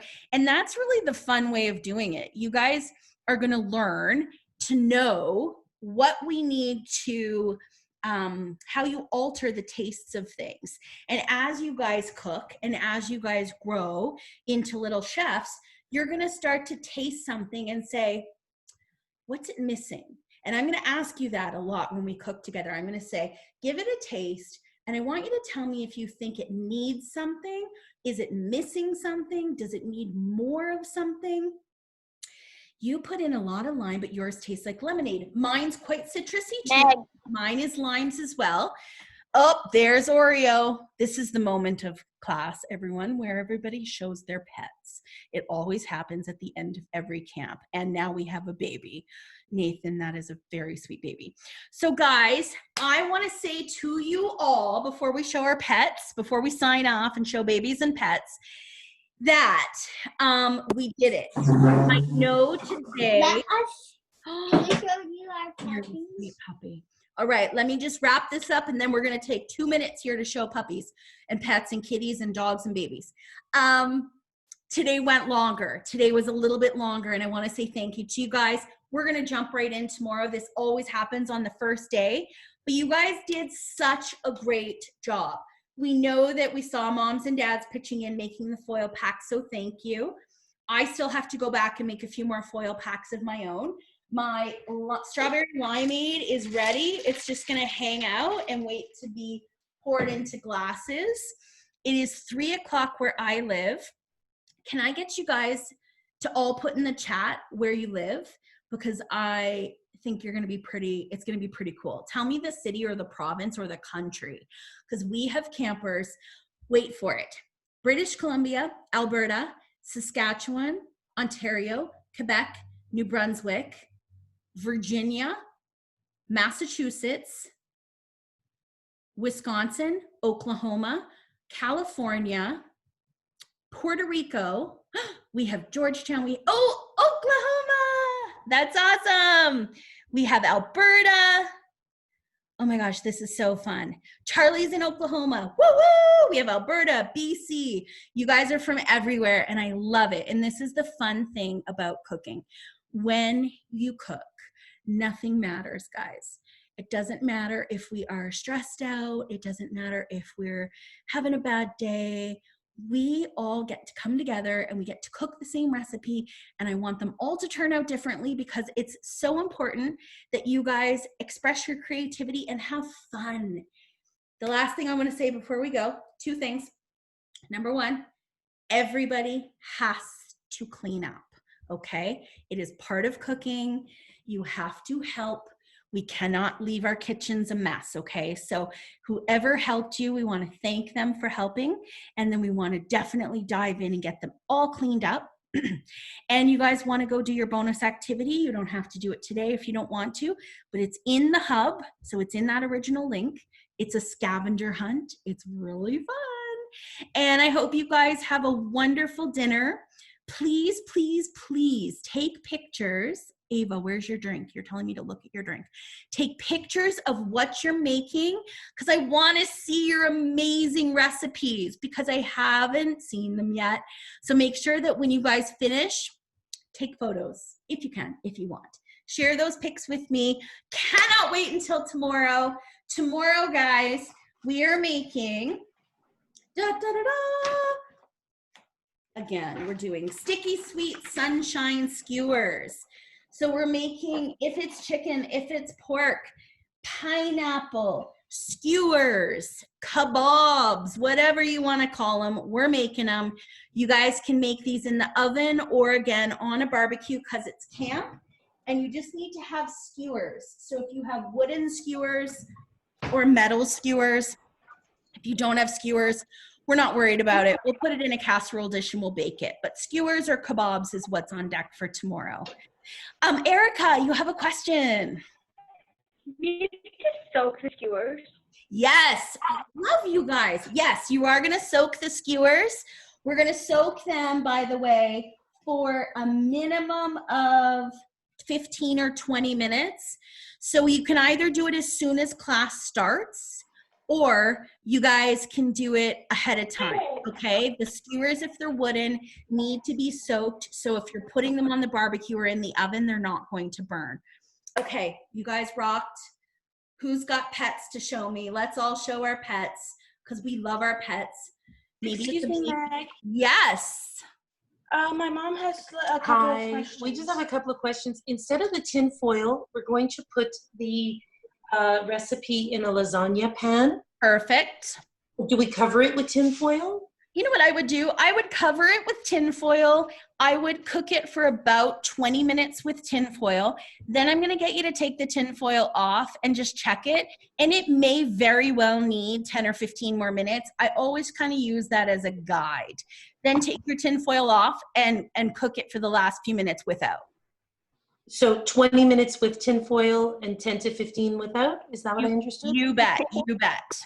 At 375? At 375. If you were to cook the whole thing without tin foil, Come downstairs. You might find that it dries out. And so cooking something in the oven in a baking dish is always awesome. Cover it with foil because that foil basically helps trap the heat and it helps to kind of make convection. And it steams everything. So yeah, you're good. Bye. Okay, Bye. guys, we'll see you again tomorrow. Yes. Oreo's sitting on a stack of towels. We're building a pool. Oreo goes wherever he wants. Look at these pets. Thank you. Bye. And then this is Mr. Skittles. Mr. Skittles, I'll show you Oliver. Hang on. Oliver, come here, bud. Okay. The dogs. I don't have a dog. Oliver. Okay, wait. Here we go. Can you guys see Oliver? He's my black lab. Yes. Can you do a baby bear? I'm showing Skip now. But come here. You running away? My dog Oliver. All right, guys. You have a Jasper. wonderful night. Bye. We'll see you guys. Okay, so leave the meeting. Thank you. Oh, look at the Remember kitty. to stop the recording. I won't. Bye, everybody. Bye. Oh, Zayla, look at the puppy. Molly, He's like, going. Molly, your puppy's so cute. Bye. Bye, everyone. Zayla's puppy and Allie's puppy. There's kitties and puppies everywhere. When you called dog Oliver over, my dog came running because his name's Oliver. You have an Oliver too? Function. This one. I FN. love it. Okay, and then. Bye, guys. We'll see you tomorrow. Bye, everyone.